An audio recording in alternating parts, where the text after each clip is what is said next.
இன்றைக்கி இந்த வீடியோவில் பாகற்காய் தீயல் எப்படி பண்ணுறதுன்னு பார்க்கலாம். தேங்காய் எதுவும் சேர்க்காமல் செய்கிறனால ஒரு மாதத்துக்கு இந்த தீயல் கெட்டு போகாது. ஒரு ஏர்டைட் கண்டெய்னரில் போட்டு வச்சு யூஸ் பண்ணிங்கன்னா ஒரு மாதத்துக்கு தாராளமாக வரும்.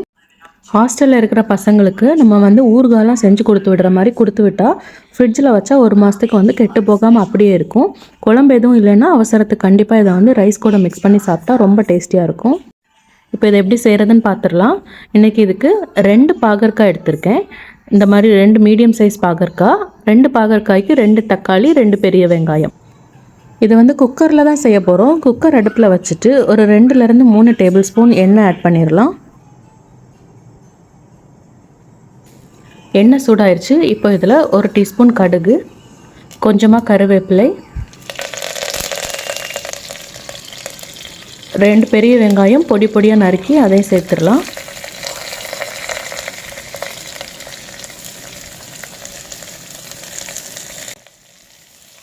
லைட்டாக மிக்ஸ் பண்ணி விட்டுக்கலாம். வெங்காயம் நல்லா வதங்கட்டும். வெங்காயம் நல்லா வதங்கினதுக்கப்புறம் பொடி பொடியாக நறுக்கி வச்சுருக்க 2 பாகற்காயும் சேர்த்துடலாம்.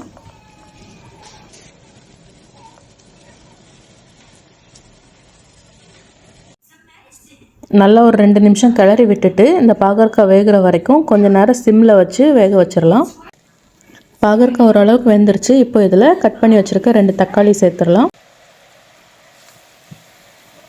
நல்லா கலந்து விட்டுக்கலாம். கலந்து விட்டுட்டு மீடியம் ஃப்ளேம்லேயே வச்சு கொஞ்சம் நேரம் குக் பண்ணிடுங்க. கூடவே தேவையான அளவுக்கு உப்பு சேர்த்து மிக்ஸ் பண்ணி விட்டுக்கலாம். காயெல்லாம் ஓரளவுக்கு வெந்து வரும்போது சைடில் எண்ணெய் விட ஆரம்பிக்கும். அந்த டைமில் மசாலா ஆட் பண்ணிடலாம். 1.5 டேபிள் ஸ்பூன் மிளகாய்த்தூள், 1.5 டேபிள் ஸ்பூன் மல்லித்தூள், 1 டீஸ்பூன் மஞ்சள் தூள் எல்லாம் சேர்த்து நல்லா கலந்து விட்டுக்கலாம். ஏற்கனவே 2 நெல்லிக்காய் சைஸ்க்கு புளி எடுத்து ஊற வச்சு கரைச்சி புளி தண்ணி எடுத்து வச்சுருக்கேன். அதை இதில் சேர்த்துடலாம். கடைசி இது ஒரு வாட்டி நல்லா கலந்து விட்டுட்டு உப்பு கரெக்டாக இருக்கான்னு டேஸ்ட் பண்ணி பார்த்துக்கோங்க. எல்லாமே சரியாக இருக்குன்னா இப்போ இந்த குக்கரை க்ளோஸ் பண்ணி வச்சுட்டு கரெக்டாக 5 விசில் வேக வச்சு எடுத்திங்கன்னா தீயல் ரெடி ஆயிரும். காரசாரமான பாகற்காய் தீயல் ரெடி ஆயிடுச்சு. இப்போ இதை நல்லா ஆற வச்சுக்கோங்க.